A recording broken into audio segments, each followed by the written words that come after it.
Jangan lupa bahwa kita tuh aktor. Kita berlaku, berpikir itu sebagai aktor yang punya konsep di kepala. Meningkat kelas dari yang hanya sambat untuk menjadi strategi dan menjadi cita-cita.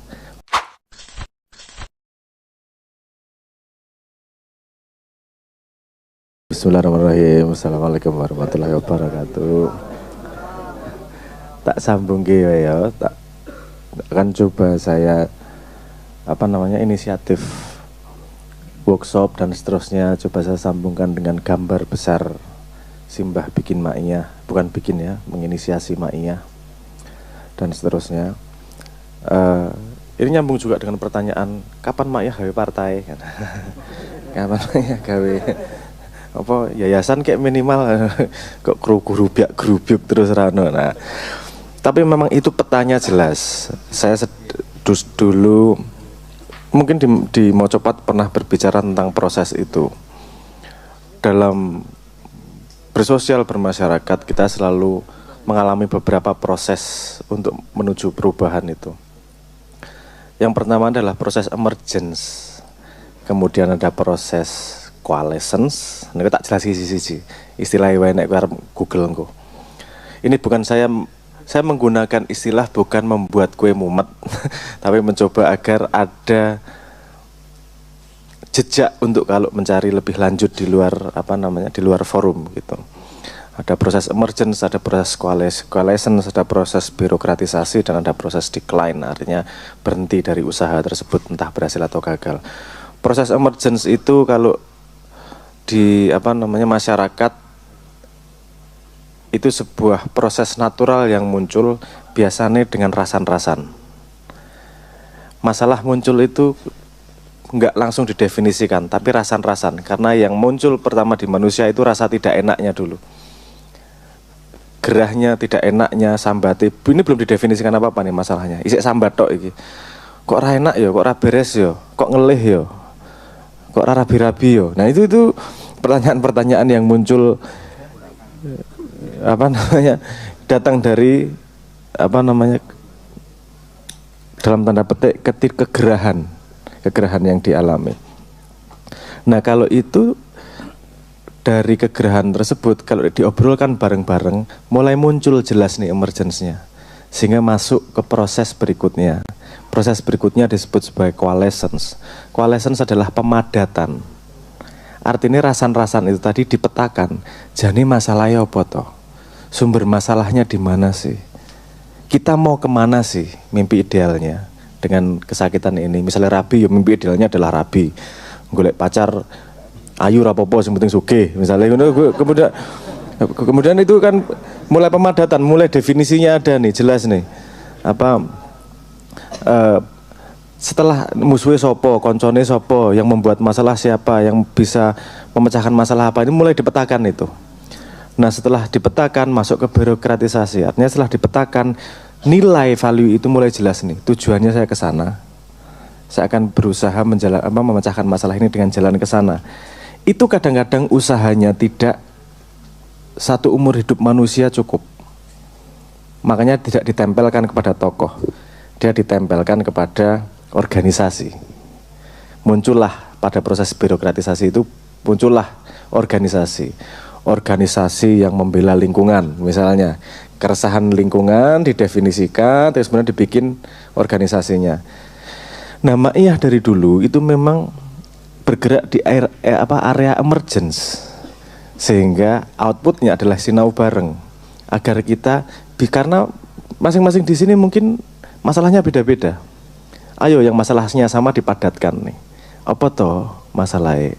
Ini mungkin workshopmu sebenarnya ada masalah paling besar yang belum di workshop kan. Piye carane nyedai membak sing kan suksesnya di atas 50%. Ini kan rengono tuh workshopnya golek ahline ya rada angel soalnya. Siapa kira-kira sing ahli? Itu workshop yang saya yakin paling banyak peminatnya itu, saya yakin itu. Nah, tapi artinya memang ada proses itu. Kita duduk di sini itu memang prosesnya emergence. Kita mencoba menyadari sinau bareng itu gunanya untuk tidak hanya sambat, tapi mendefinisikan kenapa sambat itu muncul. Jangan-jangan masalahnya bukan di luar, jangan-jangan masalahnya saya. kan gitu.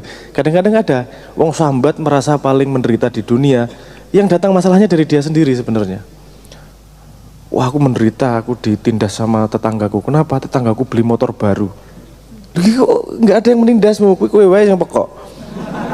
Ngopo? Dia membeli motor karena urusannya dia, nggak ada hubungannya sama kamu, terus kamu merasa tersinggung. Jadi ada juga sebenarnya sambat atau masalah yang kita rasakan justru masalah kita buat sendiri, kita merasa menjadi korban sendiri. Nah itu pentingnya sinau bareng untuk memilah seperti itu. Bener-bener masalah nggak sih ini? Kan dulu kita juga pernah ngomong, kalau memang bener-bener masalah ada follow up berikutnya. Saya mau memecahkan masalah ini atau tidak memecahkan masalah ini. Kalau tidak mau memecahkan, tidak bisa. Apa tidak mau memecahkan, artinya kamu harus siap hidup seumur hidup dengan masalah itu. Yes. Kalau aku mampu, wis tak tompo, tekan mati, wis rapopo, wis. Dilokke wong, wis nggak tersinggung gue. Kenapa? Karena itu sudah masalah yang kamu putuskan akan kamu angkut seumur hidup. Artinya sudah bukan masalah. Karena masalahnya sudah kamu terima. Kalau kamu mau memecahkan, oke tak pecah gigi. Dua pertanyaan berikutnya, gelem karo iso ora tok pecahke. Misalnya masalah DPR, ini masalah besar, waduh rasan-rasan yang kono, iso ora mecahke. Nek ra iso rasa dipikir, cari masalah yang bisa dipecahkan dulu. Nomor dua, mau enggak? Kadang-kadang kita tahu ada masalah yang sangat mudah dipecahkan tapi tidak mau memecahkan. Masalahku apa sih?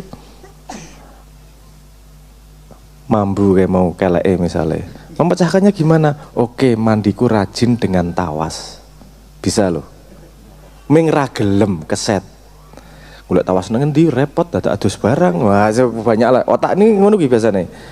Masalahnya simple sebenarnya, cuman bisa memecahkan tapi nggak mau memecahkan. Nah, Mak Yah tuh ngobrol-ngobrol gini nih, agar kita bisa menghadapi hidup itu tidak hanya berhenti di sambat. Kalau sambat itu bakat manusia yang luar biasa. Hampir semua manusia punya bakat sambat. Apalagi manusia Indonesia. Orang Indonesia ding. Ya justru ono cerita sing saka ngendi ya kuwi Belgia nek salah, cerita tradisional. Datang seorang malaikat yang memberitahu ke orang, kamu minta sesuatu bebas apapun, tapi tetanggamu tak kasih 2 kali lipat. Kira-kira minta apa? Aku minta mataku dicolek. Aku siji 2 kali lipat, tapi saking julike, uteke iki saya diberi kesempatan itu masih mikir ngerusak kancane. Apa memang naluri sambat, karena kenapa naluri sambat itu sangat sangat melekat ke diri manusia, karena kenyataan kesakitan itu yang hampir paling atas itu, realnya itu. Tidak ada manusia di seluruh dunia yang debat tentang urusan sakit. Arep agamane beda, arep ideologine beda, nek di kampung padha-padha loro dan setuju. Tidak ada perdebatan tentang kenyataan yang namanya sakit itu, sehingga semua manusia memang punya naluri untuk sambat. Tidak puas dengan keadaan, pengen maju atau pengen memecahkan masalah. Itu nalurinya memang seperti itu. Nama Ayah, oke. Kita obrolkan tuh di area itu. Kowe duwe sambat apa? Kowe duwe keresahan apa? Ayo kita obrolkan. Next step-nya adalah gimana memecahkan masalah itu. Disitulah letak inisiatif-inisiatif dari workshop ini. Nah berikutnya, terus kemudian nek arep gawe persatuan kopi.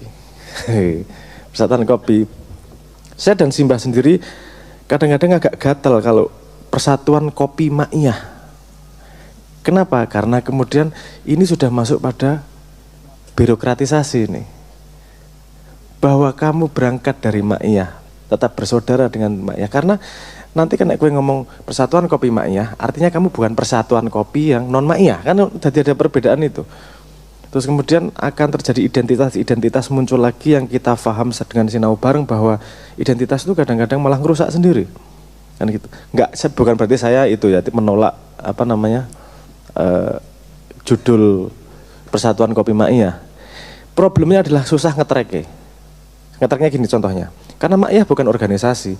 Nek ono wong kampung pengen gawe persatuan open BO Ma'iyah, ngono piye kowe nglarangi? Nglarangi piye iki? Karena Ma'iyah sendiri tidak punya legalitas untuk ngomong boleh atau tidak kan.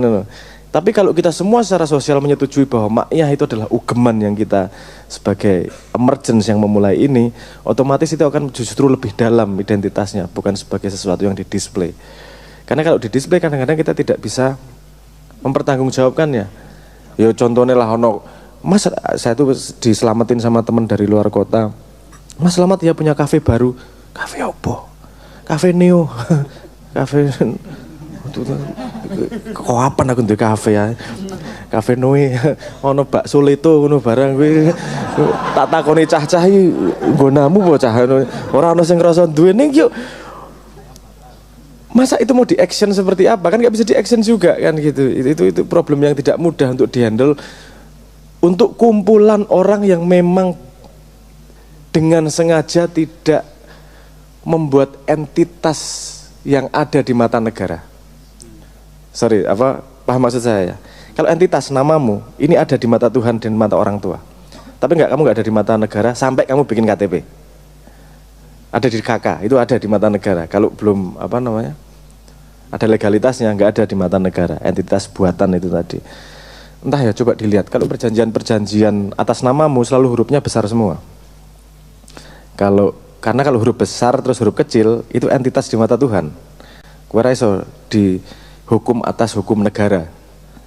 Itu kita konsing entah itu Anglo-Sakson atau orang ngerti, tapi sepemahamanku seperti itu. Makanya tulisannya huruf besar semua. Karena itu entitas di mata negara sehingga kamu bisa dihukum oleh hukum negara. Kalau entitas di mata Tuhan nggak bisa dihukum sama sama negara. Karena kamu entitasnya di mata Tuhan. Kayak wong Madura diusir, ini tanah Tuhan. Itu kok saya diusir nggak bisa. Ini tanah Tuhan, saya makhluk Tuhan, ini tanah Tuhan. Ini angel ke debat. Karena dia yang satu ngomong entitas negara, yang satu ngomong entitas Tuhan. Nah gitu. Artinya makyah ini memutuskan untuk tidak hadir di entitas negara. Beda dengan tidak hadir untuk negara loh. Makyah sangat hadir untuk negara karena bagian dari desa kita, sangat hadir untuk bangsa, tapi memang memutuskan untuk tidak hadir sebagai entitas yang diakui oleh negara. Karena untuk entitas diakui negara, kowe kudu gawe yayasan, apa perusahaan, apa ormas, apa partai. Nah, yes, monggo, dan makyah memang dari dulu ngomong, yuk kita emergen saja, yuk kita ngobrol bareng-bareng, karena masalah orang itu banyak. Dan tidak ada yang ngurusin, dalam tanda petik ya, mohon maaf, tidak ada yang secara masif ngurusin emergence. Yang diurusin biasanya udah masuk coalition atau birokratisasi. Saya masuk organisasi A, organisasi B, dan seterusnya. Makyah tidak menolak itu, tapi kita mengisi rantai pertumbuhan perubahan ini loh. Ini dari teori Weber kalau nggak salah. Dari rantai pertumbuhan perubahan ini. Oke, kalau di makyah udah pinter mikir, udah bisa menganalisis masalah, bisa memetakan coalitionnya, kemudian masuk organisasi A, ormas B, ormas C, monggo. Itulah kenapa ya sangat terbuka. Kita dari yang dari ujung kanan sampai ujung kiri kan bebas di makyah. Kenapa? Karena memang ini tempat emergence, tempat kita berpikir bersama, ngobrol bersama, keresahan kita seperti apa, dan coba kita petakan keresahan itu. Walaupun juga namanya Indonesia tidak mungkin ya, kayak Indonesia itu walaupun banyak juga yang datang urusannya hiburan. Jadi kemarin makyah tuh pertanyaannya kapan Mas Abrang nyanyi ngono tok asu. Ya ora apa-apa, itu bagian dari ya ora apa-apa. Saya nggak berani ngomong level juga. Karena mungkin kesakitan yang dia keresahan yang dia miliki membutuhkan dengerin lagu. Mungkin solusinya buat dia saat itu problem kan solusinya jaluk pijet gitu kan ya. Rada angel gue. Mungkin saya menyambungannya seperti itu agar kita meletakkan pada positioning kategorisasi yang jelas. Kita kumpul di sini untuk memang saling lepas resah. Resahnya di mana sih? Masalahnya di mana? Kita bedah bersama sehingga kita bisa sinau bareng dan mencoba menghadapinya dengan lebih sistematis, tidak berhenti pada rasan-rasan. Walaupun sekarang ada ya, kalau sosial media itu memang forum untuk rasan-rasan memang. Karena kalau udah jadi birokratisasi nggak mungkin, biasanya tidak mengorganisir pekerjaan lewat Twitter. mengorganisir pekerjaan nanti pindah lewat WA kayak lewat apa namanya project management kayak lewat apa SAP dan seterusnya lah. Nah, artinya saya hanya pengen mengatakan bahwa Maiyah memang dari awal didesain untuk menampung satu rantai dari perubahan itu pada rantai yang paling bawah, yang paling tidak dalam tanda petik bonafit, makanya nggak banyak yang bergerak di situ. Nek bonafit kan duwe seragam, duwe kartu anggota, kan gitu. Nek ikan menglungguh-lungguh ra cetha kowe bali anggota supaya ra cetha. Ora ono kartu anggotane, ora ono iurane ya ora ono, benefite ya ora ono. Dadi daftar hadir ora ono. Aku ki ya lucu ketika ada Maiyah simpul tertentu yang terjadi pergolakan politik untuk rebutan menjadi penggiat. Kuwi itu soro cuk. Nek kowe ono kesempatan korupsi apa ono kesempatan untuk dit ini rada masuk akal kowe berjuang iki. Iki niki wong keringetan kabeh. Ini bener-bener ya alhamdulillah, tapi menurut saya ini sangat dibutuhkan. Karena pada masyarakat yang kumpul segini banyak, kita butuh banyak ruang untuk step-step yang berbeda tersebut. Teman-teman yang lain bermain pada step yang berbeda, Maiyah bermain pada step emergence. Ayo sinau bareng mematengkan manusianya, dan alhamdulillah satu langkah kemudian membuat workshop untuk memecahkan masalah-masalah itu tadi. Masalah ekonomi, masalah chef, ya, masalah ekonomi hampir kita semua punya masalah ekonomi. Ya oke. Jadi monggo forum ini tidak ada tema karena biasanya temanya dibawakan, tapi biasanya tema itu yang merumuskan adalah penggiat dan biasanya nempelnya ini beda-beda tipikalnya. Kalau misalnya KC itu menyerap keresahan di ibu kota sehingga banyak tema politik, banyak tema dan seterusnya. Misalnya Juguran itu justru menyerap tema-tema kegiatan kemasyarakatan misalnya gitu. Ini lagi digagas Bang Wetan harus menyerap karena Surabaya dalam sejarahnya adalah tempat radikal dalam tanda petik ya. Banyak tokoh-tokoh yang radikal itu apa namanya? Pengen membahas tema yang dari sudut pandang negatif. Maksud saya kita kan selalu membesarkan kehebatan Indonesia. Ini usulan dari Cak Dil kemarin. Ayo kita membahas mulai dari kelemahan Indonesia. Karena tidak hanya dengan kekuatan, kita harus mau mengakui kelemahan juga. Kita menghadapi kelemahan kita gimana? Salah satunya yang diusulkan adalah bagaimana Indonesia yang punya naluri pengkhianat, misalnya gitu. Loh bisa dimanfaatkan loh ini. Bukan berarti pengkhianatan itu tidak bisa dimanfaatkan. Kalau kita mengakui bahwa kita oke, nalurinya jangan pengkhianat kita nih. Beri kesempatan para koruptor untuk berkhianat satu sama lain, kan asik. Menggunakan semua alat itu ditempatkan di tempat yang tepat atau menghasilkan output yang kita harapkan, tapi butuh ngobrol, diskusi, meneliti, memetakan dan seterusnya lah. Disinilah letak Maiyah untuk bisa kita meningkat kelas dari yang hanya sambat untuk menjadi strategi dan menjadi cita-cita. Untuk awalnya itu dulu, monggo sambatan apa yang akan kita bahas hari ini, matur nuwun. Mau nanggapi Mas Abrang. Sambat itu kan sekarang kayak dimaknai sebagai sesuatu yang negatif, padahal kemajuan apapun itu kan diawali dengan sambat. Misalnya kalau dalam penelitian karya ilmiah itu kan ada latar belakang masalah, ada rumusan masalah, itu kan sebenarnya isinya juga sambat itu. Cuma bahasanya aja ilmiah, tapi kan sebenarnya itu rasan-rasan. Piye to aku kok ngene, kudu ana solusi ben iso ketemu sing luwih apik, luwih penak ngoten kan. Lah sekarang ini bagaimana kita memunculkan rasa sambat itu menjadi sebuah tindakan agar kita bisa orang mau sambat rasan-rasan, walaupun sambat kuwi sak tenane asik lho nak ditrateni, maksudnya karena ditrateni karo koncone ngobrol ya ora ketenan iki kan. Padha sambate ngono kan ora menyambung silaturahmi dan persaudaraan karena padha-padha nelongso kan kita walaupun batas-batasnya ada kan lah. Pokoknya cuma untuk nambahi Mas Hanif tadi, misalnya ikatan koki Maiyah itu cuma sebenarnya kebutuhan gaya kaos sebenarnya. Iya ora apa-apa, santai aku ya ora bebas enggak masalah. Dan saya sangat setuju, sambat itu juga jadi tema yang enak kalau apa ngobrol bareng gue apa meneh nyambati yang sebabnya sama ngono. Monggo nggeserin yang ngrasani. kae itu. Ya betul.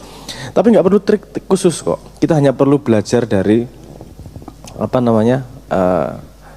Perjalanan hidup. Dari kecil kita wis sambat kok. Dari kecil kita itu makanya naluri. Cah bayi wis iso sambat, ngelih ki sambat. Maka pentingnya sinau bareng nih. Kadang-kadang kita tidak sadar bahwa sambat itu sebenarnya bukan masalah. Sambat itu kadang-kadang menjadi alat untuk keberadaan diri. Kira ada aneh gitu. Mungkin contohnya di generasi yang terbaru, betapa banyak muncul apa namanya mental health. Sambat, aku ki narsistik, aku ki apa meneh biasane ngono ki. Ora nek aku ki biasa nek ke aku sendiri aku ki biasane aku rada schizofrenik sidik-sidik. Ya, aku rada delusion of segala macam ngono ki. Karena manusia juga punya naluri lain yang narik, itu namanya naluri pengen unik. Aku pengen different, karena kalau kamu sama, karena kalau kita sama semua, ini dua tarik-tarian. Kalau kita terlalu berbeda, kita akan di jendilke, apa ya bahasa Indonesia nih, diasingkan kalau terlalu berbeda. Tapi kalau terlalu sama, kita jadi kehilangan diri juga. Makanya pengen berbeda dengan yang lain. Misalnya peci ini beda-beda, pengen menunjukkan, yo beda, aku ono beda nih, misalnya kan gitu. Ya nggak masalah, tapi kadang-kadang menggunakan sambat untuk membedakan dirinya dengan yang lain. Artinya sambat itu tidak perlu dipecahkan. Wong sambat itu alat dia untuk menjadi. Yo kayak sadomasokis. Loro ning dibahas terus aku loro yo gak dirampungke masalah. Ora gampang deh. Wah sikur berargumentasi mempertahankan bahwa dirinya menderita. Ono ora kanca ngono kuwi. Oh, akeh to. Wah menderita banget aku ki ngene-ngene. Ya yo pecahke masalah ya. No. Walaupun agak kompleks, walaupun tidak semudah itu juga ya. Ini terutama kalau wanita yang ngomong masalah. Aku nggak ngomong wanita laki-laki, bukan tinggi rendah. Oh ini naluri ini memang berbeda. Wanita tuh alarm masalah memang. Maksudnya alarm masalahnya gini, dia akan melihat masalah jauh lebih dulu daripada cah lanang. Dan dia mending nebak itu masalah dan ternyata bukan masalah daripada dia tidak waspada terhadap masalah itu. Itu gawan naluri. Karena tanggung jawabnya dengan bayi, tanggung jawabnya mengasuh, nalurinya memang gitu, delok masalah. Walau kadang-kadang masih pada level intuisi. Iki masalah ya, tapi aku kurang jelas iki masalah ya apa iki. Nek cah lanang kan nduk piye pemecahane ngono iki kadang sing wedok kadang-kadang mangkel, sik to ngobrol sik to. Ora langsung ngono kuwi, aku hanya butuh didengarkan karena biasanya ngono to ngono gitu. Karena nek naluri cah lanang kuwi biasanya pengen memecahkan masalah. Sing wedok iki sik to rungokno karena sebenarnya tidak mudah kita untuk membeber masalah sebenarnya itu apa tuh nggak mudah. Karena kelihatan yang di permukaan kadang-kadang ada layer di bawahnya, kadang-kadang ada layer di bawahnya. Gunanya ngobrol adalah jangan-jangan ini ya, jangan-jangan ini ya. Ngobrol tuh mencoba meletakkan semua komponen di meja dan kita benar-benar tahu masalahnya di mana. Baru kemudian ayo action kan gitu. Nah ini ketika teman-teman yang wanita ngomong akeh, sing lanang-lanang ki biasanya wis apa masalah ya, ayo gak dijelaske wae. Antemi wae apa wonge. Terus langsung to the point wis parani wae obong omahe apa piye. Wis langsung sik to iki kita gelarkan sik iki satu demi satu. Tapi itu tadi jadi untuk tadi menjawab apakah keresahan, apakah sambatan itu harus selalu kemudian menjadi ada action ya, belum tentu juga. Karena banyak teman-teman misalnya terutama wanita ini udah dalam sudut pandang kelebihan ya, karena wanita itu memang detektor masalah. Wis ndelok aduh 3 kilo wah masalah iki ketok iki ngono iki. Wis sensitif banget karena itu memang role-nya, perannya memang seperti itu. Tipenya beda. Kalau laki-laki pengennya yo piye yo. Tanggung jawabnya kan mencari makan. bukan mengasuh. Nek mengasuh urusannya tangan apa day to day, ngurusi bayi, ngurusi anak nanti ke depan. Perempuan nalurinya lebih seneng ngurusi orang, laki-laki lebih seneng ngurusi barang. Itu naluri utamanya seperti itu. Makanya nurse apa sih, perawat banyak perempuan karena nalurinya memang ngasuh orang. Laki-laki neng teknik sedikit banget cah wedok iki. Karena sing senengane ngurusi utek-utek busi ngono iki kan cah lanang kowe. Apa mancing meneh. Utek-utek ayo, utek-utek pelampung. Aku nek karo mancingnya ono dendam pribadi soalnya. Anakku wingi mancing tuh. Oh enggak apa di main di tempat buliknya terus ada kolamnya, dia nyekel alat pancing ngono. Anakku mancing mate. Apa yang dia pelajari coba si Sally. Ini cah error tapi santen. Anakku rada error sing Sally iki rada error. Oke, tekan endi mau lali aku. Oke. Naluri cewek memang apa namanya? Kadang-kadang itu bukan cari solusi, karena kalau sudah digelar, ketahuan masalahnya di mana dengan jelas, itu udah 90% cara memecahkannya udah ketahuan. Nggak perlu kecerdasan laki-laki, hanya perlu kuping yang lebar laki-laki itu. Oh iya deh, ngerungokno wae. Gini bukan kira-kira, apa ya ngerungokno wae. Berproses. Sabar ya, harus sabar. Ya sabar. Kamu mau PDKT kok. PDKT sabar banget mesti. Banget sabar tak rungokke rong wengi nggih. Wah, enggak wis dadi bojo. Apa masalahnya? Artinya gitu ya. Jadi hidup itu penuh nuansa. Makanya satu kalimat sambat itu pun nuansanya juga sangat lebar. Karena dia butuh ketemu pada situasi tertentu untuk bisa menghadapi itu dengan tepat kan. Jadi tidak semua sambatan itu harus dihadapi. Nek laki-laki biasanya sambatan itu karena gini. Tadi saya mengatakan bahwa perempuan itu detektor masalah ya. 3 kilo kuwi sapa ngerti masalah nih. Belum tentu bahwa itu masalah. Artinya kansnya yang dibahas adalah bukan masalah. Kansnya cukup besar. Tapi kan tah lanang kan pekok. Masalah ning ngarep motor lagi ngerti ndak iki masalah. Nek wis ngelih lagi ngerti ndak iki masalah. Nek wis loro iki lagi ngerti ndak iki masalah. Itu kans untuk bahwa itu memang benar-benar masalah itu lebih besar. Makanya nek cah lanang-lanang sambat itu sebenarnya lebih dekat ke mesti action untuk memecahkannya. Sorry ya saya ngomong abstrak ya. Karena rodok ngomong peta ini.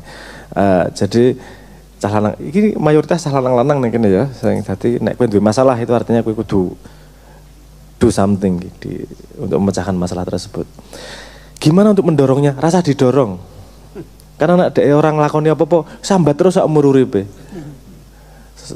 Dan orang yang tidak belajar dari masalahnya itu adalah masalah yang lebih besar. Paham ora? Oh, dhek duwe masalah, dingu terus masalahnya. Wis ngerti ngelarani awake. Apa duwe koreng diceceri, apa jeruk terus. Aduh sakit. Aku menderita. Aku sakit, menderita. Baru dicocori dhewe meneh. Imajinasine dhewe ora dipecah-pecahke. Iku kan yo apa namanya? Kebangetan cah lanang kalau apa kudu kayak ayo piye dirampung ke masalah. Karena aku nggak mungkin saya yang belum cukup dewasa menjadi manusia karena saya tidak paham kenapa orang seneng nyekel masalah sing tidak segera dipecahkan.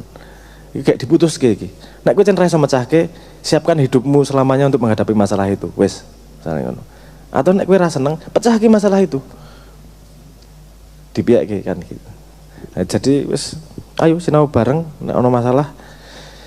Kamu nggak usah khawatir akan kehabisan masalah. Jadi setiap ada masalah segera dipecahkan, akan beri kesempatan untuk masalah berikutnya datang dan mendewasakan.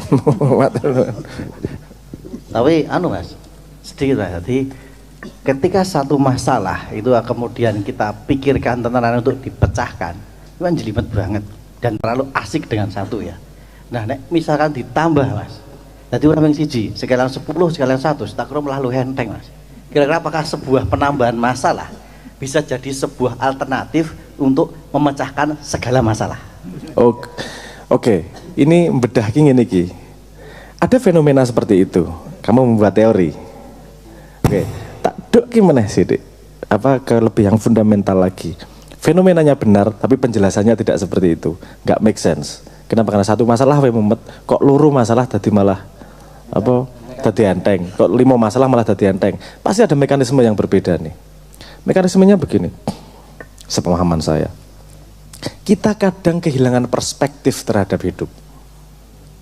Ini contohnya.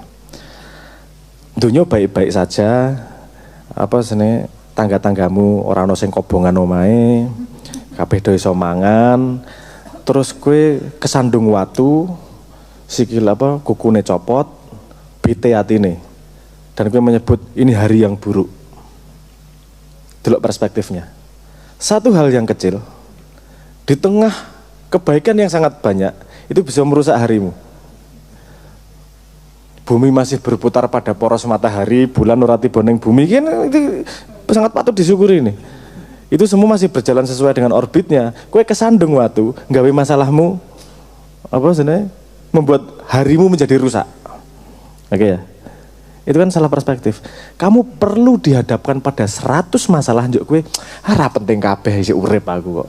Nah. Jadi proses itu mendorongmu pada sebuah perspektif yang lebih lebih besar. Kan nek siji iso tok nek-nek ya. Tanya yang punya anak. Anak pertama ki di nek-nek ya. Waktu goreng dokter. Nek wis anak kepapat, orang mati ra nang kewa. Itu tanya yang punya anak. Tanya yang punya anak. Pasti seperti itu. Ah, ora apa-apa, panas sithik biasa. Perspektif itu urusan perspektif. Karena kita tidak biasa aware, waspada sama diri kita. Ketika kita kehilangan perspektif, kita jadi ngelihat mana yang penting, mana yang tidak, itu agak tergeser. Kan gitu. Kita butuh fenomena yang lain untuk mengembalikan kita pada perspektif yang benar. Nah, kesadaran Ma'iyah sering bahas Tuhan, kebesaran semesta, kecilnya kita. Itu salah satunya untuk alat agar kita bisa kembali ke perspektif yang benar. Husnudzon itu dorongan agama agar kita kembali ke perspektif yang lebih benar nih. Oke, aku dino iki loro hati. Tapi seminggu iki gak ono masalah loh. Bisa lebih banyak bersyukurnya. Oke, iki satu masalah kecil dihadapi, ayo kita pecahkan. Dan ini Mas, coba tanya orang yang punya satu masalah tidak selesai puluhan tahun, lama-lama temennya adalah masalah itu. Karena dia malah kalau kehilangan masalah bingung. Contohnya sederhana. Orang yang seumur hidupnya cita-cita ini jadi polisi. Pas jadi polisi juga bingung, ngopo aku juga nulis tekan nih. Karena sudah tidak ada lagi masalah dalam pikirannya. Nah, ini dialektika seperti ini bermacam-macam jenisnya dan seterusnya. Tapi balik akar ilmunya adalah kalau kita selalu punya cara untuk melihat pada perspektif yang berbeda. Jangan lupa bahwa kita tuh aktor. Kita berlaku, berpikir itu sebagai aktor yang punya konsep di kepala. Kalau kita memberi ruang dan waktu kepada diri untuk meletakkan semua keaktoran, skrip-skrip itu tadi, dan kita melihat perspektif yang lebih jauh, nggak ada yang mumeti kok. Juga yang korban juga, pelaku dan korban itu yang Pak Mus tanya tentang korban, itu semua mindset. Saya dulu pernah ngomong, pada masalah itu ada 2 mindset yang bisa diambil. Mindset sebagai korban atau mindset sebagai challenge. Kalau mindsetnya sebagai korban, ya karena masalahnya sama aja. Satu, kamu kejatuhan masalah. Satu lagi, kamu kejatuhan challenge yang harus kamu pecahkan. Ini mindsetnya langsung berbeda. Kalau di psikologi, kalau kamu kejatuhan masalah, langsung jadi fight or flight. Kortisolnya naik, jadi stres, jadi susah mikir, ngerasa menjadi korban dunia. Lama-lama kan kamu di tengah jalan ono wong nyerempet kue, itu sudah menganggap bahwa dunia memusuhimu kemudian. Kenapa? Karena kamu sudah punya mindset kamu adalah korban, kan itu doa-doa itu nanti panjang itu. Tapi kalau masalah dilihat sebagai ini challenge nih. Ini pintu untuk aku menumbuhkan diri. Mindset yang keluar jadi rest and digest. Artinya tidak menolak masalah, tapi menerima, berani menyambut masalah. Nek jadi judul lagu ora enak, makanya judul lagu ini menyambut janji, bukan menyambut masalah. Lu nek janji ini masalah lho rumangsamu, janji bayar utang, janji rabi, kuwi kudu nguripi sak urip rumangsamu duduk masalah kuwi. Tapi kan kamu terima dengan sengaja, itu sebagai tanggung jawab. Beda Juan, malah jadi semangat. Orang tua yang melihat anaknya adalah beban, uripe soro. Tapi orang tua yang melihat anaknya adalah tanggung jawab, kerja ora mandek-mandek. Penuh semangat kerjanya. Kenapa? Karena dia ada satu titik di mana dia merasa, ini rada menggok sidik ya. Ini salah satu threshold, salah satu garis di mana orang menjadi lebih dewasa adalah ketika ada sesuatu yang lebih penting dari dirinya. Bukan dirinya lagi yang paling penting di dunia. Anakku lebih penting bangane aku. Bapakku lebih penting bangane aku. Misalnya gitu, terserah. Makanya kita didorong untuk punya tanggung jawab, terutama untuk punya anak, agar melewati garis batas itu. Tapi ora ono gunane nek kowe wis duwe anak, tapi sing paling penting nang uripmu masih dirimu sendiri. Itu enggak akan dewasa-dewasa juga. Kedewasaan emosional juga masih rendah, itu gak akan tumbuh-tumbuh itu. Karena ciri dari kedewasaan salah satu cirinya adalah dia bisa membuat dirinya, nek gampangnya gini dari luar, dirinya bermanfaat untuk orang lain. Mungkin itu konsepnya terlalu lebar, tapi ketika ada yang lebih penting dari dirinya,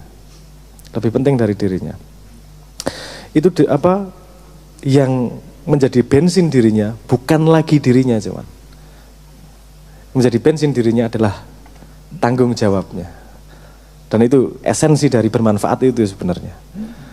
Karena aku tidak hanya hidup untuk diriku, tapi aku hidup ini ada gunanya untuk kehidupan yang lain. Di sini ono sing seneng dolan nang nggon apa jenenge? Angker ora? Iso ndelok demit. Sok ditekani pocong apa gendruwo? Hah? Eksperimen sedikit. Nek gue ndelok demit apa dipedeni wong apa dan seterusnya, eksperimen sedikit. Kalau kamu sudah punya seseorang atau sesuatu yang lebih penting dari dirimu, bahkan nyawamu pun mau diberikan, sebut nama itu ketika ketemu demit. Mesti minggat. Mbok kucing, jeneng kucingmu jenenge apa ya? Momo misalnya. Momo tersayangku, aku mau mati demi dirimu. Kowe ndelok pocong Momo melayu sih. Mekanismenya memang seperti itu. Aku ora gelem masuk ke apa jenenge mekanik metafisik ya. Kuliahnya rada adoh soalnya. Tapi itu gunanya tidak hanya pada kedewasaan akal dan kedewasaan mental, tapi juga pada kedewasaan spiritual. Orang yang belum bisa seperti itu dia akan susah komunikasi karena dirinya masih terkungkung dalam dirinya. Ngono sik ya, jatuh aku kebablasan tenan ya aku. Oke, matur nuwun, monggo dilanjut. Oke, silahkan. Setelah kita pendinginan, teman-teman tentu punya banyak hal yang mau diungkapkan, disampaikan, atau dibagi bareng-bareng. Siapa tahu menemukan 1-2 hal untuk jadi komponen solusinya. Monggo. Dari ujung utara, 1, 2, 3. Oke, 3. Kita simpan dulu 3. Silakan Mas. Arbi. Oh. Oke, Mawon Bi. Oke, Arbi nanti. Mbak E dulu.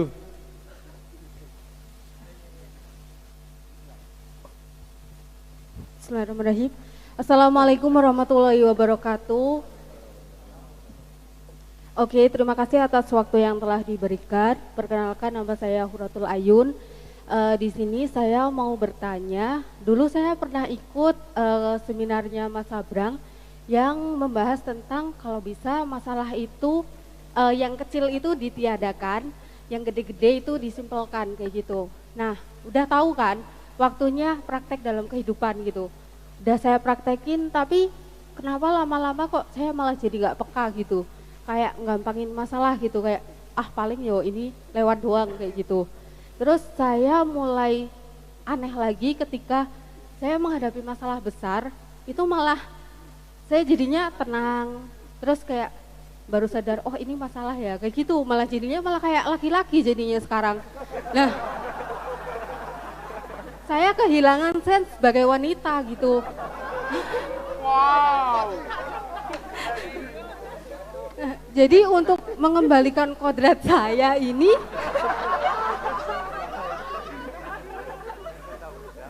lebih kayak harusnya nggak boleh sesantai itu gitu loh. Terus saya kan mau ini kan generasi Z ya, mau ke psikolog kayak eman-eman uangnya kayak gitu kan. Terus curhatlah ke ChatGPT gitu. Apakah perasaan saya ini normal enggak gitu, butuh validasi kan Mas kayak gitu. Terus sampai saat ini masih cari-cari apa ya yang paling cocok untuk saya itu apa gitu. Apakah terlalu tenang itu bagus, apa kita harus selalu eling lan waspada dan lain sebagainya. Tolong apa ya, jelasin sih. Makasih.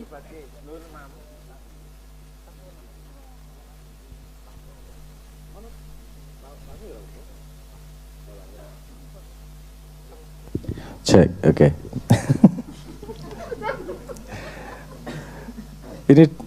Ini pendulum swing yang berbeda. Yang di sini ngomong overthinking, kebanyakan masalah yang harus dipikir.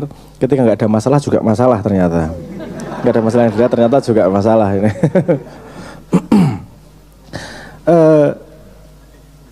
Gini, ketika saya mengajarkan, ketika saya membagi tips itu akarnya itu berangkat dari ketika saya ditanyain ilmu apa yang menurutmu paling berharga hasil dari merantau di Kanada 5 tahun. Jawaban saya nyebutnya waktu itu ilmu babah. Ilmu babah itu kemampuan untuk mengignore. Oke, ini bukan masalah. Udah, kemampuan mengignore. Karena untuk orang yang agreeableness-nya, untuk orang yang tidak mudah berkonfrontasi, saya harus punya kemampuan untuk mengesampingkan masalah. Itu bukan masalah kok. Tapi itu juga bukan dilakukan dengan tergesa-gesa. Itu dihitung juga. Ini masalah yang nggak worth untuk tak pikirin nih. Udah saya pikirkan. Nah itu membuat saya punya kontrol terhadap energi dan waktu saya spend di mana. Hidup currency-nya cuma itu. Currency dari hidup cuma waktu yang terbatas dan energi yang terbatas. Jadi kalau Anda mau, saya yakin masalah tetap datang kok. Problemnya adalah bahayanya pendulumnya terlalu jauh ketika problem yang harus dipecahkan terus diignore kan gitu. Bahwa menghadapi masalah besar dengan tenang, menurut saya itu positif. Mungkin saya belum ketemu ya, keuntungan menghadapi masalah dengan panik gitu. Wah masalahnya besar nih, harus panik. Kok aku nggak panik sih? Ojo panik malahan. Karena kan untuk bisa memecahkan masalah dengan lebih baik adalah ketika kepala dingin memang. Tidak emosional, tidak panik, melihatnya clear, pecahkan masalahnya. Nah, eling dan waspada itu kan, saya dulu analoginya gini sederhananya. Eling dan waspada itu bukan waspada bahwa semua hal masalah. Karena kalau kamu mau cari masalah, semua hal itu masalah. Semakin kamu pandai, semakin bisa membuat masalah terhadap segala hal. Wes, opo wae iso gawe masalah. Lampu iki iso gawe radiasi panas, wah iki katok iki ngene iki ra sehat, kowe cedak-cedak ngene Covid itu kabeh iso dadi masalah wis. Semua bisa jadi masalah. Tapi kan itu kita spend energinya jadi bukan hal yang penting. Terbatas waktunya, terbatas energinya. Memang ada loss di situ. Jangan lupa. Dari 10 yang pengen kita kejar, mungkin hanya 5 atau 3 yang bisa kita capai. Dan kita harus ikhlas dengan 7 yang kita lepaskan. Begitu juga dengan masalah. Oke. Orang enggak semua harus kita harus punya skala prioritas. Nah, kepala dingin itu sangat membantu untuk bisa kita melihat prioritas mana yang memang harus dipecahkan. Biasanya prioritas yang masalah yang punya leverage, masalah yang prudent, masalah yang punya efek panjang ke belakang itu lebih worth it untuk dipecahkan. Biasanya seperti itu. Kalau masalah di nesoni kancamu, misalnya sing ora melu makani kowe gitu diignore bisa. Monggo. Kebahagiaan hidupku tidak tergantung dengan pandangan positifmu terhadap aku. Aku tuh anggap elek, yo gak masalah. Kamu tidak bermoral, kamu gini. Gak masalah, wes monggo. Itu hak dia untuk untuk punya pendapat terhadapku, wes oke, itu masalah itu, tapi bisa masalah yang bisa tak terima, monggo, wes, udah, energi, resource nggak keluar di situ. Eling dan waspada. Saya dulu memberi analogi eling dan waspada itu seperti orang naik sepeda ke sekolah. Eling kamu mau ke sekolah, waspada di perjalanan jangan sampai tabrakan.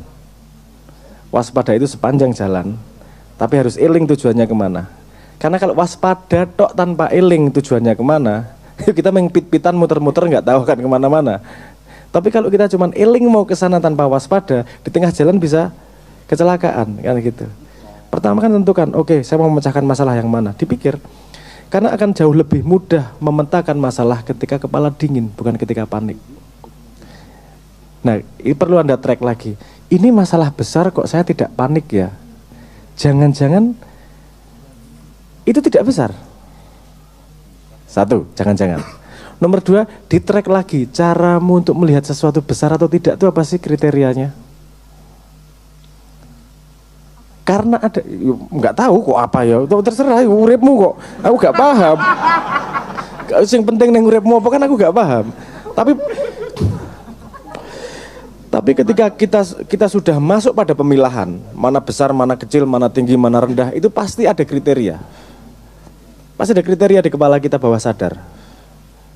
Nah, misalnya gini, ono wong followernya sama-sama DM kamu, followernya 10 sama followernya 1 juta. Kamu balas, menurutmu lebih worth it mana yang dibalas? Biasanya 1 juta. Kalimatnya sama persis. Raini lu yang ganteng sih 1 juta.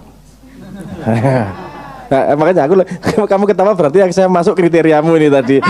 Tadinya kan belum kriteria. Tapi artinya setiap orang itu kalau memilah A atau B, mana tinggi mana rendah, itu pasti ada kriteria. Coba di track lagi kriteria kita apa sih, benar atau salah sih? Enggak ada benar salah ya, tapi datangnya dari mana sih? Ini kriteria yang saya ambil sendiri atau kriteria yang saya adopsi dari masyarakat? Karena kadang-kadang yang kita adopsi dari masyarakat belum tentu efektif buat kita. Beli motor A atau B atau C itu pasti kriteria masuk tuh. Kalau kriteria terpentingmu adalah kelihatan keren di kampung, kamu akan melihat akan mencari motor yang lebih bagus daripada tetanggamu. Kalau kriteriamu adalah kue kiri randu duit tuku bensin, mesti cari motor yang paling hemat. Kalau kriteriamu adalah siapa tahu di tengah jalan ini tak dol lagi. Artinya kamu cari motor yang harga jualnya tinggi kan gitu. Artinya semua pilihan terhadap tinggi, rendah, besar, kecil itu pasti ada kriterianya. Bukan pada masalahnya tapi pada kriterianya. Coba di track lagi kriteria. Kriteria dalam bawah sadar kita seperti apa. Karena menurut saya konsep yang kedaulatan yang diajarkan Simbah adalah seperti itu. Bukan berarti kita tidak harus setuju dengan pandangan masyarakat. Kadang-kadang pandangan masyarakat itu fallback yang baik. Kadang-kadang tidak tepat juga, jangan salah. Mayoritas itu lali aku sing nulis apa buku ini, tapi statementnya saya senang banget. Mayoritas itu selalu salah. Minoritas itu jarang benar. Karena untuk dirimu pribadi, paham nggak? Selalu ada nuansa dari pribadi yang tidak bisa diterjemahkan di masyarakat. Artinya masyarakat itu sebagai baseline. Kalau kita gini. Kita sering dengar ya, rata-rata IQ Indonesia berapa? 78,49. Rata-rata seperti itu. Oke. Terus kamu ngelihatnya gini. Apakah seluruh masyarakat Indonesia 8,49? Enggak kan? Itu baseline. Rata-rata. Artinya kamu kan itu seperti norma di masyarakat. Norma masyarakat itu rata-rata cara berlaku yang kita setujui bersama. Tapi untuk pribadi nanti pasti ada naik dikit, ada turun sedikit. Nah disitulah personality. Disitulah dirimu yang unik tuh di situ. Karena memang ada sedikit beda dengan pandangan masyarakat. Tapi untuk bergaul kamu tahu nih baseline-nya di mana. Sehingga kadang-kadang nurunin ego. Kadang-kadang naikin dikit. Kadang-kadang nurunin. Kenapa? Karena dirimu dan masyarakat itu berbeda. Untuk dirimu, mayoritas itu selalu salah. Untuk dirimu pribadi ya. minoritas, jarang jarang bener. Artinya kamu harus menemukan unikmu. Karena kamu sudah menemukan unikmu, bukan kamu memaksa masyarakat untuk paham unikmu, tapi kamu bisa adjust di masyarakat. Karena standarnya di setiap kumpulan itu berbeda. Gue pindah sendiri nang Surabaya wis, kalimatnya beda-beda. Cara misuwe beda, cara ekspresinya berbeda. Karena kamu tahu unikmu, oh ini harus dinaikin, ini diturunin, ini diginiin, biar kamu bisa blending dengan masyarakat di situ. Nah, artinya kamu harus menemukan baseline-mu dengan kriteria apa sih sebenarnya. Karena setiap keputusan manusia itu pasti akarnya dari kriteria. Man arafa nafsahu, untuk mengenal dirimu, salah satunya adalah mengenal kriteria yang kamu gunakan untuk memilah sesuatu di hidupmu itu apa. Itu dulu digali. Kalau untuk masalah masalah besar kok jadi tidak panik, menurut saya itu harus disyukuri. Panik itu tidak membawa ke sesuatu yang baik, wis loh. Waspada oke. Meningkatkan awareness, meningkatkan kewaspadaan. Tapi kebablasan itu namanya panik. Ojo kebablasan, panik itu nyon saya pula. Panik itu jarang bener. Jarang outcome-nya positif. Jarang. Output panik itu kan di luar kontrol. Makanya disebut sebagai panik. Makanya coba di sini pacaran, yang berjanji ketika lagi mesra pasti menyesali di belakangnya. Yang misui ketika marah pasti menyesal di belakangnya. Semua statement ketika kamu tidak normal, keadaan panik itu tadi, itu pasti disesali di belakang. Makanya posisi paling baik menghadapi masalah, tidak panik. Gimana caranya tidak panik? Awalnya triknya adalah dengan memahami bahwa sebesar apapun masalahmu sebenarnya tidak besar. Sak gede-gede ini masalahmu. Karena pada perspektif yang paling besar, dirimu ono apa ora ono dunia melaku terus kok. Ini ngomong-ngomong kerendahan hatian ya. Awakmu ono ora ono gembel masalah seberapa enggak pengaruh dengan kebaikan dunia, dengan berjalannya dunia kok. Artinya hidup adalah senda gurau, ayo kita hadapi. Gede masalahnya, sak gede-gede ini masalah terbesarmu, resiko terbesarnya apa? Mati. Gue rasa duwe masalah ya mati. Gue ora ambekan 10 menit we mati. Gue ra iso ngising we mati. Gue kakean ngombe mati. Banyak alasan untuk mati. Artinya apapun sebesar masalahnya sebesar apapun, endingnya resikonya mati. Makanya salah satu kalimat, orang baru hidup ketika menyadari bahwa dia pasti akan mati. Makanya ada dorongan untuk kuburan, mengingat kematian. Kan banyak dorongan kultur maupun agama untuk selalu mengingat posisi mati. Kenapa? Karena kalau kita sudah tahu resiko terbesarnya dan bisa menerimanya, tidak ada lagi masalah di dunia yang terlalu besar. Semua masalah hanyalah ngisi kegiatan untuk nunggu mati. Men ra bosen ngono wae to. Nek ora ono masalah mesti golek masalah kok. Tanya semua, kalau kamu saya punya teman yang dari lahir kaya raya luar biasa. Dan mimpi hidupnya adalah ditolak wanita. Asura, menghina banget toh, menghina uripe kita semua toh.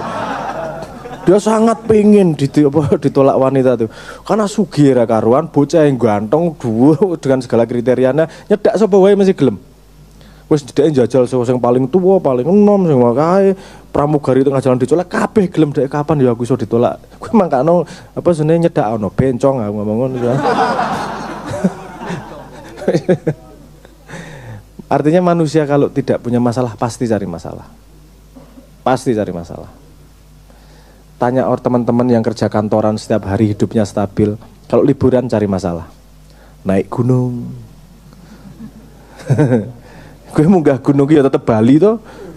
Nek munggah gunung bangun omah njuk tinggal neng kono make sense.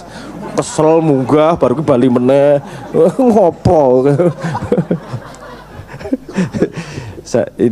Ini pribadi, ini bukan pandangan yang perlu Anda adopsi. Ini datang dari kedendaman saya terhadap naik gunung. Saya tuh zaman SMA itu seneng ikut PA, pecinta alam, Mapala, pecinta alam.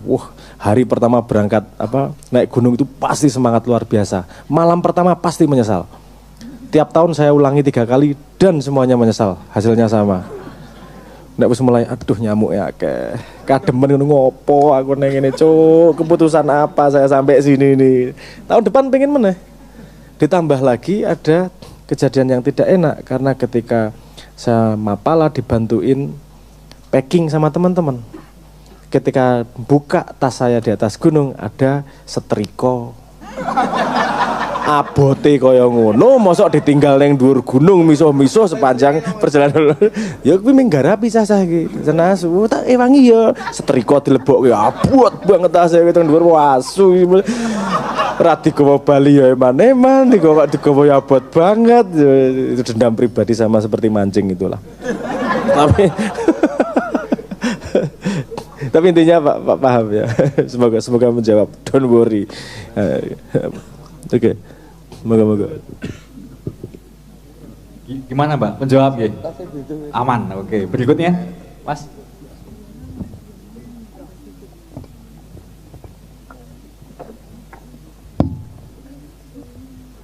Bismillahirrahmanirrahim. Assalamualaikum warahmatullahi wabarakatuh. Waalaikumsalam. Sebelumnya perkenalkan Mas, nama saya Najib Mas. Ini kesempatan pertama saya datang ke Macopat. Dan nopo nggih? Ya tadi kan yang disampaikan itu terkait bagaimana masalah dan cara menghadapi masalah itu seperti apa.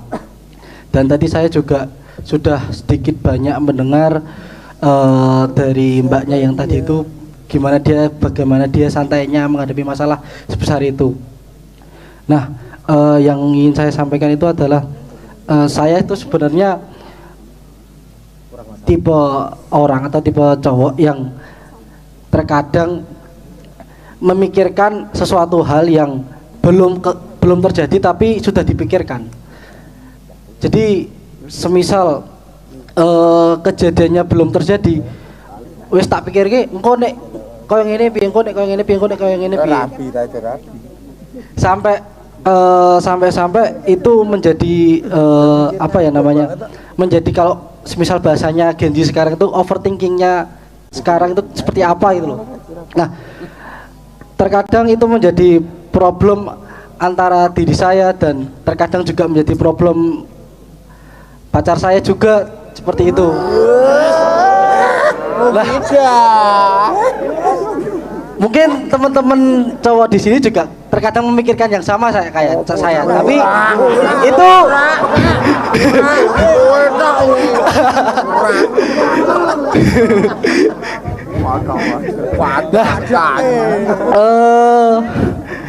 mungkin bisa dijabarkan atau mungkin bisa disampaikan itu solusinya seperti apa Mas bagi cowok-cowok yang seperti saya ini. Terima kasih. Wassalamualaikum warahmatullahi wabarakatuh. Pada perspektif dasarnya, masa lalu itu memori, masa depan itu imajinasi, yang terjadi adalah hari ini.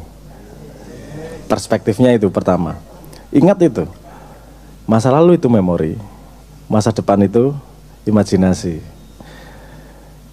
Jangan biarkan dirimu tersakiti oleh memori ataupun imajinasi. Kalau kamu mau memikirkan masa depan, konsepnya adalah dolan. Konsepnya bukan kamu menghidupi masa depan. Karena itu imajinasi. Kamu hidupnya tetap hari ini.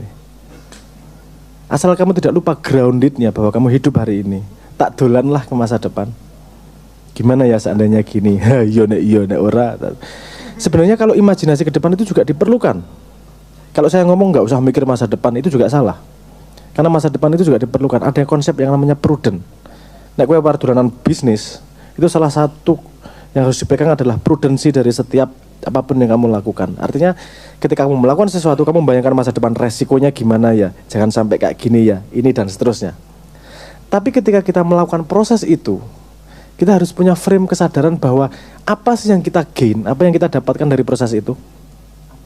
Kalau yang kamu nggak punya kontrol, yang kamu dapatkan justru stres. Yang kamu dapatkan itu adalah mati sak jeruning urip. Apa kok bisa kayak gitu itu? Gini, kamu coba membayangkan melakukan A, oh kok outputnya buruk ya? Si kamu itu mati di situ, mati, oke. Kamu lakukan B, hasilnya gini ya, mati. Artinya kamu bisa mengalami banyak hal, bukan untuk stres, tapi untuk menentukan mana yang mati. Dari kemungkinan dirimu 10 perilaku ke depan itu, yang mana yang mati, mana yang akan aku jadikan hidup hari ini. Karena kamu kan melangkah ke depan ini nanti. Kalau kamu punya kesadaran itu penuh, masa depan tidak akan menjadi masalah. Menjadi masalah itu kan kamu ketika membayangkan dirimu di masa depan dan tidak membiarkan dia mati. Siapkan bahwa dirimu yang membayangkan itu mati. Karena dirimu yang mati itu menghindari dirimu yang ini itu mati. Saya patah hati ya. Tak loncat gedung wis. Bayangke ceprot ndase pecah mati rek. Ora sidolah. Mendeki wae sing mati. Itu gunanya. Kalau kamu membayangkan kemudian tidak punya output apapun di situ, yo ming dolan tok gawe stres tok. Tadi saya mengatakan, currency utama dalam hidup itu energi dan waktu. Harus dibikin se-frame. Ketika kamu mengeluarkan energi dan waktu, apa sih yang kau dapatkan? Aku pengen mendapatkan sebelum aku melakukan, aku pengen mensimulasi dulu sehingga aku mendapat pengalamannya sebelum melakukan. Wis, bukan kemudian kamu stres. Udah sampai titik itu, tarik dirimu. Overthinking itu imajinasi yang tidak punya frame. Kamu ngapain melakukan itu? Belum ada pertanyaan itu. Kamu sudah membayangkan, tapi belum punya pertanyaan, ngapain sih aku membayangkan? Artinya, waspada tanpa eling. Paham ya? Waspada. Wah, gue waspada agar kedepannya gini. Tapi orang eling, gue ngopo waspada gue iki. Kayak orang muter-muter pit-pitan tanpa tujuan, kan bisa stres. Muter-muter tanpa tujuan. Nah, artinya gitu aja. Paham maksud saya ya? Ingat bahwa masa lalu itu memori, masa depan itu imajinasi. Semua bisa kamu gunakan untuk eling mendapatkan apa. Masa lalu, misalnya gini. Anda pernah nggak mengalami ingat masa lalu terus merinding dewi? Ini sini aku bajikir. Pernah? Ya, saya sering banget itu. Itu kadang-kadang bisa membuat orang stres loh. Kok kayak gitu sih? Kok kayak gitu sih? Gitu ya. Lagi-lagi karena tidak punya frame. Coba kita ambil pengalaman sedikit. Ketika kamu merinding, ngiringi status Twittermu 2 tahun yang lalu, yang mencoba membuat puisi tapi ternyata kamu baca lagi memalukan. Dulu keren banget rasanya, tapi tak pernah ngajingin jijik. Kamu gak pernah menjadi manusia seperti ini misalnya gitu ya. Saya tanya, kamu mengingat masa lalumu, kamu pernah nggak mengingat malunya temenmu? Temenmu ngalami apa yang membuat dia merinding dan kamu ingat? Gak tahu tuh. Ngapain kamu ngingetin malunya orang lain? Coba temenmu paling deket aja. Pengalaman buruknya yang memalukan buat sampai manahe, itu kayak kelingan orang. Gak tau, gak kelingan tuh. Artinya tidak ada satu orang pun di dunia kuis yang mau meluangkan space hard drive di otaknya untuk ngilingi kekuranganmu kecuali wong sarap. Kecuali wong loro. Wong loro ki uripe cuma mencatat kesalahan orang lain. Itu memang kasihan orang seperti itu. Energi hidupnya mengingat kesalahan orang lain. Tapi rata-rata manusia itu tidak punya waktu untuk mengingati kesalahan orang lain. Itu kalau kita ingat kesalahan kita sendiri dan merinding, kamu gak usah khawatir, gak ada satupun orang yang diingat di situ, ingat kesalahanmu. Kenapa dia muncul? Karena dia pintu ilmu yang harus kamu capai. Apa sih pelajaran yang bisa saya ambil dari kenapa muncul ingatan itu? Biasanya ingatan muncul itu selalu membawa pesan. Pesannya sampai atau tidak, pesannya adalah ilmu, hikmah yang harus kamu ambil karena kamu perlukan saat itu. Biasanya seperti itu. Monggo diperhatikan. Artinya masa lalu itu bisa dieksplor untuk mengambil ilmunya. Masa depan bisa dieksplor untuk mengetahui mana yang akan aku manifestasikan jadi kenyataan. Jangan biarkan dirimu random. Karena kalau dirimu hanya reaktif, mohon maaf, tidak ada bedanya sama hewan. Hewan itu cuma reaktif. Kalau lapar, makan. Kalau pengen kencing, nguyuh. Wes sederhana. Birahi, ngaung-ngaung. Reaktif seperti itu. Kalau manusia bisa memplan. Tapi jangan lupa waspada, tapi juga eling. Kuncinya podo, eling dan waspada. Ketika itu dipegang, Anda bisa eksplor kemanapun tanpa menjadi stres. Insya Allah seperti itu. Ngoten nggih. Semoga menjawab. Matur nuwun.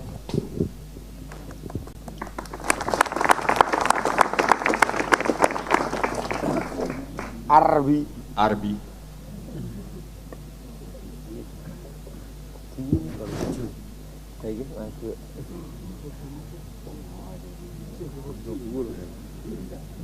Yang orang nganggo topi pramuka.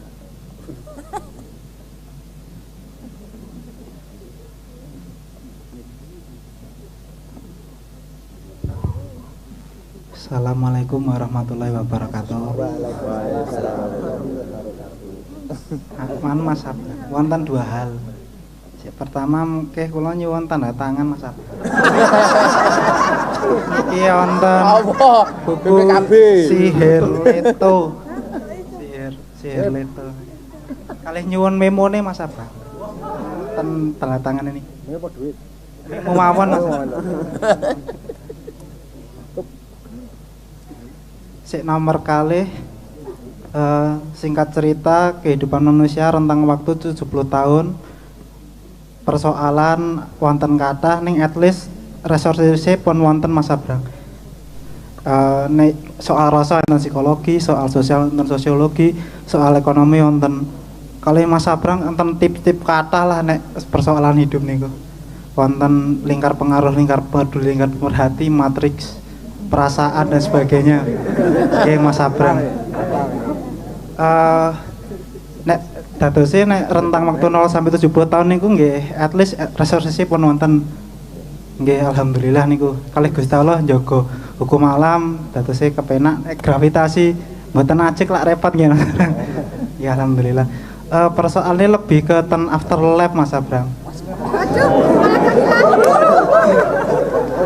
Amargi niku nek niku saya sing cek dingendikake Mas Abrang iki wonten real jagat kalih observable universe niku Mas Abrang. Repote sejumlah klaim niku unverifiable Mas Abrang. Dadose pripun nggih Mas Abrang? How to proses niku Mas Abrang.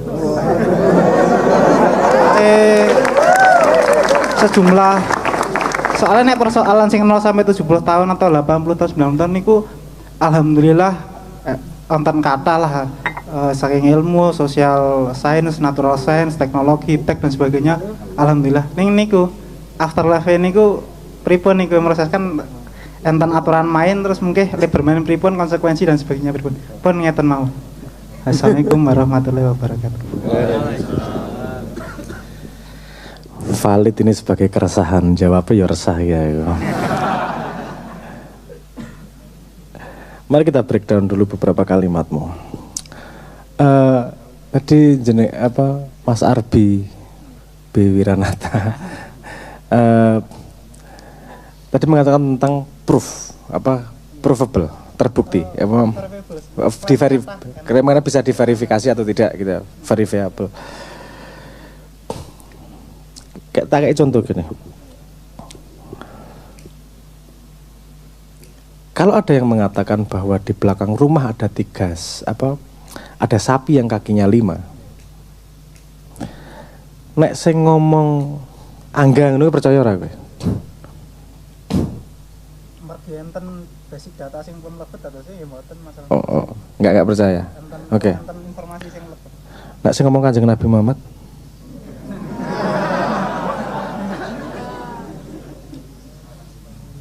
dadosé persoalan kula nggih kait tentang faith niku nggih Mas.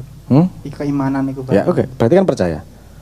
Apa menurutmu kalimat Nabi Muhammad sudah cukup untuk menjadi kriteria dari verifikasi informasi? Oke ya, apa paham maksud saya ya? Artinya dua-duanya bobotnya kalimat. Yang hanya yang mengatakan berbeda. Pada level yang lebih rendah kuwi ya iso ngomong ngono. Saya ngomong tanggamu, karo saya ngomong bapakmu. Kalimat bapakmu bisa menjadi verifikasi. Jari bapakku ini kok. Itu terasnya berbeda dan itu bisa kamu ambil sebagai dasar dari verifikasi. Mungkin kalau gede karena pengalamanmu dan orang yang sudah ditemui sudah banyak mungkin tidak. Tapi tanya anak-anak kelas 6 SD. Kalimat bapaknya wis kayak kalimat Tuhan. Karena dia belum banyak tahu dan bapaknya adalah interface dari dunia yang lebih lebar, makanya dia sebagai faktor verifikasi. Artinya verifikasi itu sangat personal. Kalau ngomong, apalagi ngomong sebuah fenomena yang tidak bisa kita observasi bersama. Karena gini, oke, itu masuk ke area spiritual, kan gitu. Afterlife itu area spiritual, agam, ya oke. Metafisika, oke lah. Kategorinya gini maksud saya, ada area fisik, ada area mind, otak, dan ada area spiritual. Nanti.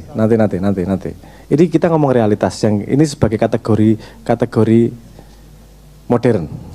Ada yang namanya dunia fisik, ada yang namanya dunia akal, mind, dan ada dunia spiritual.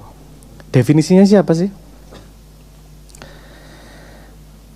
Dunia fisik, physical, yang bisa kita pegang, bisa kita lihat, bisa kita dengar, dan seterusnya. Dunia akal itu yang mana sih? Dunia akal itu konsep-konsep yang kita komunikasikan lewat bahasa. Kita komunikasikan lewat tulisan, intinya lewat bahasa. Oke, simbolik. Apa homo simbolikum, itu bagaimana kita bisa men-sharing akal, dunia akal. Dunia spiritual apa itu?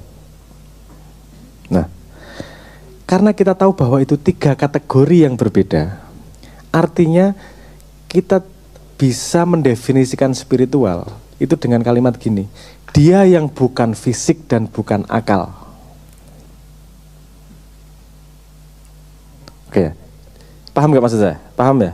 Misalnya kita tahu kambing, sapi, anjing. Kita nggak pernah melihat anjing. Anjing itu yang gimana? Pokoknya bukan yang sapi, bukan yang kambing. Kan gitu. Artinya spiritual itu apa sih? Pokoknya bukan yang fisik, bukan yang akal. Artinya semua kriteriamu, semua cara verifikasimu yang menggunakan fisik dan menggunakan akal bukanlah verifikator final terhadap dunia spiritual. Karena ini area yang benar-benar berbeda. Untuk bisa masuk area situ, tinggalkan akalmu dan tinggalkan fisikmu.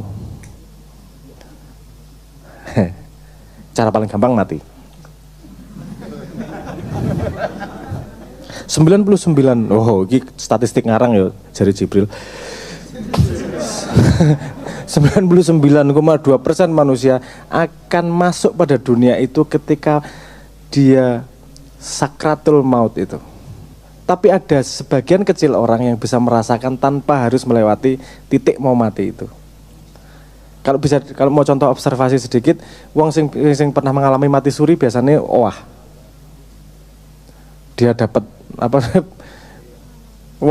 aneh-aneh lah, mbuh ngopo kabar kuwi dadi rada mbuh ngopo lah, wah lah intinya gitu. Kenapa? Karena dia menyentuh dunia yang dia tidak pahami dan harus memprosesnya dengan akal dan fisik kemudian. Artinya dunia spiritual itu tidak akan bisa kita bicarakan lewat akal ataupun kita amsalkan lewat fisik. Terus piye carane kan gitu. Terus piye carane? Approach-nya gimana nih? Jadi saya menganalogikannya dengan begini. Iki nyalahke dhek yo, dhek takonane rada ruwet soalnya. Kalau ada danau yang begitu besar dan kita duduk di pinggir danau, kita tidak akan pernah tahu kapan batu jatuh, tapi kita bisa melihat riak-riaknya yang bisa kita alami, kita lihat riaknya.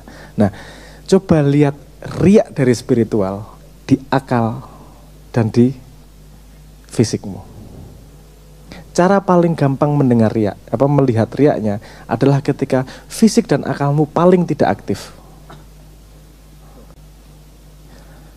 Tentu saya raiso ngomong ini sebagai struktur ilmu ya. Paham maksud saya ya? Kenapa saya tidak bisa menjelaskan spiritual itu seperti apa? Karena diranggih oleh akal tidak bisa, diranggih oleh fisik tidak bisa. Yang harus kita rasakan adalah riak-riaknya itu tadi. Ada banyak metodologi. Samadhi, tapas, wiritan, suluk. Dari banyak macam dunia spiritual tersebut. Itu untuk apa? Untuk agar kamu dalam tanda petik sedikit lepas dari gigitan fisik, lepas dari gigitan akal, sehingga kamu bisa ngelihat riaknya itu sedikit. Setelah tanya orang yang mengalami pengalaman spiritual, suruh dia jelaskan, beleh guluku, mesti 80% ngarang. Imajinasi, wah saya melihat cahaya putih yang gini, imajinasimu itu. Tapi feel-nya real. Kenapa dia bisa ngomong seperti itu? Karena dia butuh menjelaskan ke orang lain. Tapi yang dia alami itu tenanan. Dia punya impact luar biasa buat dia. Cuman nggak bisa menjelaskan. Salah satu cirinya misalnya gini lah. Ketika tersentuh oleh ripple itu tadi dan bisa ngelihat ripple itu tadi. Pernah nggak kamu ngalami ketika diem? Coba dirimu lepaskan dari fisik, akal, coba realitas yang lain, tiba-tiba nangis. Tanpa sebab sama sekali.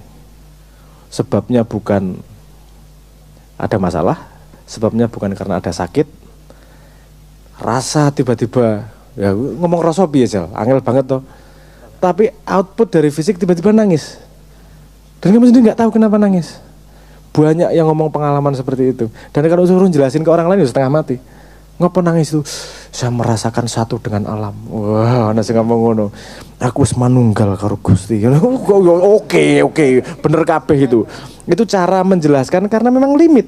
Cara menjelaskan. Saya nggak ngomong bahwa itu bohong ya. Cuman cara menjelaskannya memang harus pakai mulut, pakai bahasa, dan bahasa itu punya degradasi terhadap makna. Wong kowe ngerayu cah cewek cah wedok kowe butuh nggo puisi. Kenapa? Karena nek kowe ngomong dengan rumus gak tekan rasane. Kowe ngomong, "Dek, kowe iki seperti kuadrat dan aku tuh seperti." Kalau kita bersatu itu seperti Euler. Oh, 0 sama dengan 1 pangkat PIE. Wah, coba apa meneh telek PIE. Euler, rumus Euler. Itu rumus yang sangat indah untuk dipahami sebagai penyatuan keberadaan. Nek kalimat pokoknya ngene, "Dek, dunia itu milik kita, yang lain cuma ngekos." Nah, tapi itu caranya pakai cara matematika ngomongnya. Kan gak enak banget. Sehingga menyampaikan rasa itu pakai puisi, kalimat-kalimat. Dan contohnya lah, ruang rindu. Apa artinya ruang rindu? Fak. Tapi kan kita bisa merasakan maknanya.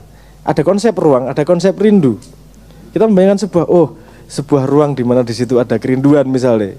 Wis sing gawe lirik itu ya ason-asonan kuwi cangkem-cangkeman gawe satu nuansa, kawinkan nuansa lain, kawin dari rasa yang baru yang kita tidak bisa menjelaskan secara definitif apa itu sebenarnya, tapi kita sampai rasane.